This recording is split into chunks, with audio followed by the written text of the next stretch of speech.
Eh bien salut tout le monde, c'est Green pour une toute nouvelle vidéo Review Airsoft, donc la première sur cette chaîne.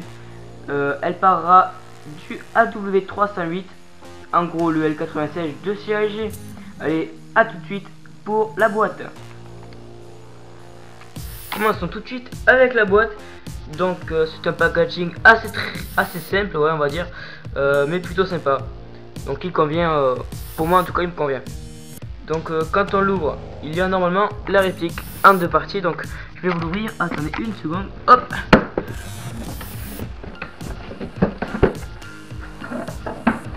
Donc voilà, comme je vous disais, on tombe là sur le manuel. Le manuel sobre, très sobre même, lui aussi, mais il fait sa mission. Donc voilà, deux polystyrène, un ici et un ici pour protéger la réplique pendant le transport. Donc comme je vous disais, la réplique est divisée en deux parties, donc le haut de la réplique ici et le bas, donc en gros le corps ici.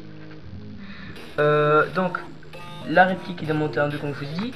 Le pack fournit avec la réplique une sangle, donc qui est ici, que je n'utilise pas souvent, même voire jamais.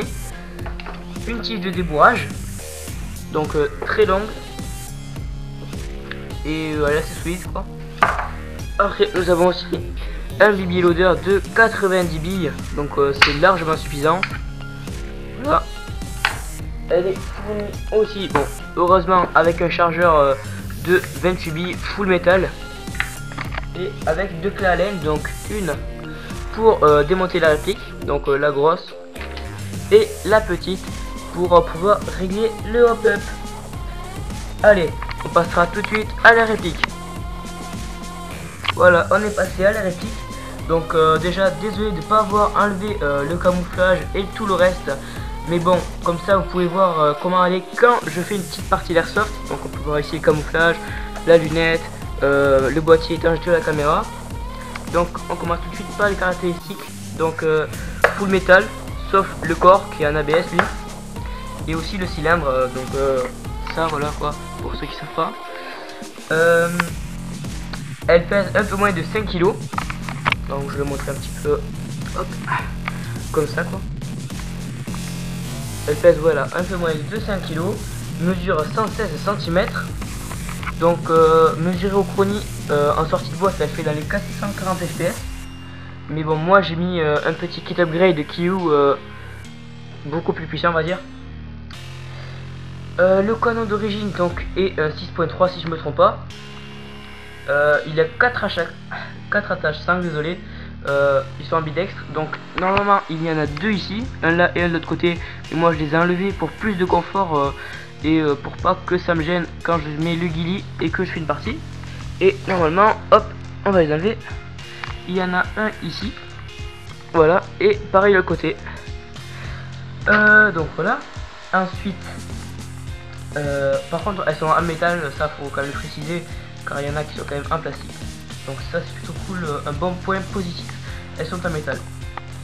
Elle possède aussi un rail Picatinny, donc ici, je sais pas si vous allez bien voir, voilà, pour mettre la lunette. Donc un rail Picatinny très simple. Donc voilà. Ah oui, j'ai oublié de dire un truc. Donc je pense que vous êtes déjà perçu. Mais bon, cette réplique c'est une bolt action, donc en gros une réplique manuelle, donc à lever d'armement quoi. On tire le levier et on lâche, on rebaisse et on tire. Je sais pas si je l'ai dit, mais pour la sécurité elle se trouve ici. Ce petit truc rouge là, vous poussez la petite languette dessus, hop, et là vous êtes en sécurité. On entend le clic de toute manière. Donc moi la lunette c'est une Drakov concept, donc j'ai sorti la boîte pour vous la montrer. Donc une Drakov concept, une 4x32, donc c'est largement suffisant pour moi, pour mon utilisation du moins. Voilà. Alors par contre, je sais pas si je vous dis ça aussi, mais bon, on peut y ajouter un silencieux, donc ça je vous montre après, et un bipied. Hop, ces petits trous là. Hop, attendez, je bouge ça. Vous n'avez pas bien le voir, mais bon, ici là, il y a un petit trou et on peut mettre un bipied. Ensuite, pour le silencieux, là, vous voyez le canon et tout ça. Donc le truc qui va cacher l'intérieur de la réplique. ben ça vous le dévissez et après il faut acheter un adaptateur et ensuite acheter le silencieux. Voilà. Donc j'espère que cette vidéo vous aura plu. Si elle vous a plu, ben, n'oubliez pas de vous abonner et de mettre un pouce bleu. En tout cas moi je vous dis à la prochaine pour une autre vidéo.